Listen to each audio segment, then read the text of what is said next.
Ayer Donald Trump anunció una suspensión en la aplicación de aranceles recíprocos para todo el mundo, una suspensión de 90 días que provocó una reacción inmediata en los mercados, mandando al alza a los principales índices bursátiles. Ahora es una suspensión por 90 días. Falta ver qué va a ocurrir al final de esos 90 días, pero por lo pronto, pues el mundo respira un poco ante esta decisión. Vamos a comentarla con Juan Carlos Baker, ex subsecretario de Comercio Exterior de la Secretaría de Economía y académico de la Universidad Panamericana. ¿Cómo estás, Juan Carlos? Bienvenido nuevamente al programa. ¿Cómo estás, Pascal? Muy buenos días, encantado de saludarte. Bueno, me gustaría que comenzáramos por lo que toca a nuestro país, porque a pesar de que en una declaración de Scott Bessent, el secretario del Tesoro de Estados Unidos, parecía que esto también aplicaba en el caso de los aranceles que afectan a México y Canadá, luego quedó claro que se refería únicamente a los llamados aranceles recíprocos. ¿Cómo ves las cosas? Pues mira, sigue siendo muy confuso, Pascal, para ser franco. Obviamente estamos esperando la orden ejecutiva que vaya a formalizar todo lo que ayer trascendió por redes sociales. Luego tuvimos la confirmación de que ese arancel efectivamente no aplicaría para México, lo dijo el secretario Ebrard en un tuit. Entonces ahora mismo pues solamente podemos especular, pero creo que si me permites aquí especular medianamente con la información que existe actualmente, Ujú. parecería que el arancel que se anunció la semana pasada queda suspendido por 90 días. Se iniciarían conversaciones con todos los países que quieren llegar a un acuerdo con Estados Unidos, pero dichos negociaciones pues tendrían alguna base de partida en donde se mantendría ese 10% que se anunció. Es decir, excepto para China, todo eso es excepto para Claro. China, ¿vale? O sea, China creo que Entonces, queda sí, muy claro que ese no está incluido en nada de esto, ¿no? de ninguna manera. Yo creo Ujú. que China ya ahorita, francamente, perdí la cuenta de que el arancel que paga, pero ya está en tres dígitos, ¿no? Sí. Eh, entonces, pero por ejemplo, para un país como Vietnam, que tenía 46% de arancel, o para otros países que tenían una tasa por encima del 10%, Ujú. pues lo que se anunció ayer sí les acaba beneficiando, porque si entran a una negociación y tienen una serie de condiciones aceptables para Estados Unidos, pues entonces tendrían 10 o menos. O sea, el arancel de 10% va a ser Ujú. la base sobre el cual se va a negociar. Ahora, todo eso es Ajá. muy bueno para esos países. Sí. México no está incluido, pero yo siento, Pascal, e insisto, a reserva de confirmar con lo que se vaya a publicar, yo creo que para México esto pues puede ser un balde de agua fría, porque pues nosotros seguimos todavía con el 25% del arancel del fentanilo, del YEPA, para aquello que no sea originario, y seguimos además sujetos a los aranceles de los automóviles y los aranceles del acero y todo Ujú. lo demás que se le ocurra. Sí. Entonces, por ejemplo, nuestros competidores son otros países pues que no cumplan con una regla de origen, que no necesitan documentar nada de sus exportaciones. Ujú. En el peor escenario pagarían 10% si es que su país no se llega a arreglar con Estados Unidos. Sí. Mientras que nosotros, cumpliendo la regla de origen, pues ven como quiera las restricciones que tienes. Entonces, insisto, es muy confuso y todavía hace falta ver en papel todo lo que se va a implementar, pero creo que lo de ayer, pues para nosotros en México tenemos que estudiarlo bien porque Ujú. podría ser pues una situación que nos ponga en desventaja con el resto del mundo, ¿no? Ahora, explícame una cosa, ¿ese 10% base se va a aplicar durante los 90 días o no? No sabemos. Ujú. Yo, en principio, tomando la información que hizo público el propio Trump, yo pensaría que sí se está aplicando. Es decir, un país que tenía cualquier arancel, 46, 56, lo que sea, vamos a sentarnos a negociar tú y yo. Vamos a, por lo pronto te voy a cobrar ese 10% Ujú. en lo que nos entendemos a ver en cuánto queda, Sí. ¿correcto? Si no, pues entonces te quedas con tu 10% y pues así continuará hasta el fin de Trump. Pero de nuevo, no te lo puedo asegurar al 100%, Pascal, porque necesitamos que se publique la orden ejecutiva para entender la mecánica que estará siguiendo el presidente Trump. Ahora, a mí no me da pena decirte que no sé y que no lo tengo claro, porque pues ayer mismo los secretarios y los miembros del gabinete de Donald Tampoco Trump, sabían, ¿o pues sí? Sí. tampoco sabía. Por ahí anda circulando un video donde el representante comercial de Estados Unidos está en una audiencia y pues la verdad, le ponen una exhibida muy fea, porque ahí literalmente en ese momento es cuando se está enterando y le hacen unas preguntas sobre si esto es una manipulación del mercado y, Sí. en fin, muchas cosas que es mejor no hablar, ¿no? Claro. Me gustaría que entráramos pues ahí sí también tiene que ser una especulación y lo siento, Juan Carlos, pero las razones que llevan a Trump a hacer a esto creo que son pues importante que tratemos de entenderlo. Yo sé que es difícil de entender incluso por qué puso estos aranceles, qué quiso lograr realmente, si fue un instrumento de negociación o realmente fue un instrumento de recaudación.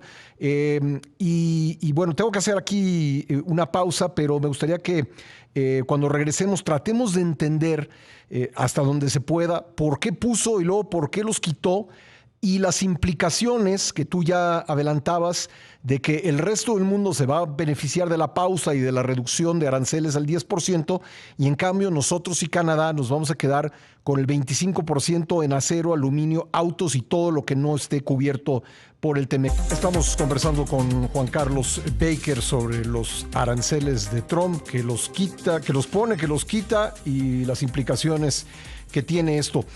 Juan Carlos, entonces te decía, creo que es importante tratar de entender, pues, qué quiso lograr con estos aranceles. Yo sé que estamos cayendo o estamos en el terreno de la especulación, pero bueno, hay algunos datos que se asoman que a lo mejor nos ayudan a entender. ¿Fue un instrumento de negociación con otros países o fue un instrumento de recaudación? ¿Fue las dos cosas? ¿Qué te parece a ti? Mira, de nuevo, todo eso es altamente especulativo, pero yo creo que Donald Trump y la gente que lo acompaña en esta actividad, el secretario del Tesoro, el secretario del Comercio, el representante comercial de Estados Unidos, todos ellos repiten que están tratando de hacer como un reset o como un rediseño de las reglas del comercio y de la economía mundial. Uh -huh. Suena pues como muy ambicioso, muy así de horizonte largo.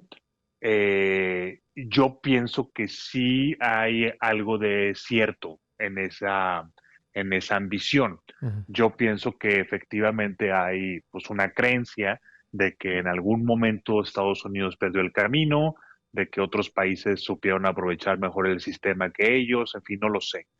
Pero sí creo que hay un objetivo de largo plazo en donde quieren rediseñar Uh -huh. todo el sistema económico mundial para volverlo más transaccional, para volverlo más proteccionista, pues para que Estados Unidos tenga, dado el tamaño de su economía, Uh -huh. pues cierta nivel de control sobre otros países que pues en un mundo de leyes y de instituciones, pues no necesariamente lo van a tener tan claro, ¿correcto? Ya. Ahora, el problema, si eso es cierto, pues el problema es que la ejecución está siendo terrible, Uh -huh. porque eso implica que pues vas a tener que romper el sistema actual para poder pasar a otro con las características que te estoy describiendo. Sí. Entonces, sí creo que tienen por ahí alguna idea muy vaga de que desean reconstruir esto, pero no saben cómo, no saben con qué sustituirlo.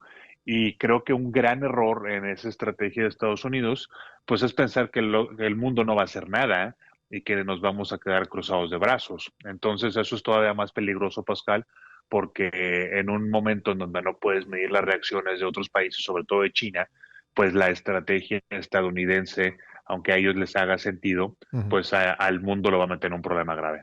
Bueno, ahora, ¿por qué lo suspende? ¿Qué es lo que vio Donald Trump después de llamarle incluso estúpidos a los estadounidenses por las preocupaciones que tenían? De repente mete freno y anuncia una pausa de 90 días. ¿Por qué? Bueno, además de burlarse de sus votantes, luego todavía les pide que aguanten el dolor, ¿no? Por ahí había un mensaje previo al que tú citas, Uh -huh. donde les dice que va a doler y que hay que aguantar y que no se dejen intimidar. Entonces, Es muy esquizofrénico todo.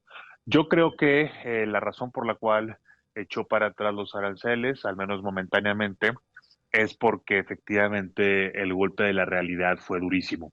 Entre el mercado que se colapsó, entre que algunas de las empresas más grandes de Estados Unidos se vieron pues profundamente afectadas y eso pone en entredicho también la supuesta dominancia internacional de Estados Unidos, ¿no? Ujú. Y también porque, pues, como yo decía hace un instante, las reacciones de otros países, pues ya se empezaban a dibujar. Digo, China contestó, pues, casi inmediatamente, ¿no?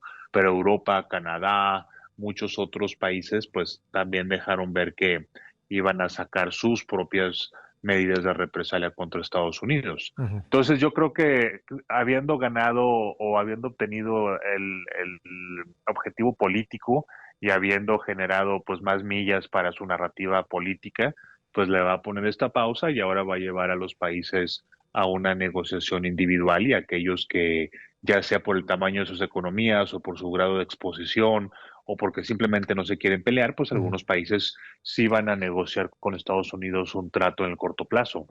Y los demás que no, pues ya se enfrentarán a los aranceles del futuro. Bueno, no, nos quedan un par de minutos, pero no quiero dejar fuera la parte de México. ¿Por qué México, pues ahora parece en una posición peor que las de los demás países cuando pues el secretario de Hacienda hace unos días en el foro de FinTech pues decía que nos habían dado un trato preferencial, ahora parece al contrario un trato pues muy malo, ¿no? Bueno, yo no creo que todos los señalamientos de la semana pasada fueran mentiras o que estuvieran incorrectos. Yo creo que en base a lo que sucedió el jueves, miércoles, jueves de la semana pasada, Ajá. pues sí parecía que relativamente hablando, México estaba en una posición superior a los demás países, pero creo que la lección de esto, Pascal, e insisto, a reserva de que se publique la orden ejecutiva y que entendamos claramente cómo va a ser cómo va a funcionar. Creo que la lección de todo esto es que pues en estos momentos hay que andarse con mucho cuidado con Estados Unidos, porque pues su palabra simplemente no es para nada confiable. Ujú. Lo que nos ofrezca y se ponga en la mesa en cualquier negociación, pues hay que verlo dos veces, hay que voltearlo de cabeza, hay que separar sus componentes, pues para asegurarnos que no haya por ahí gato encerrado. Ujú.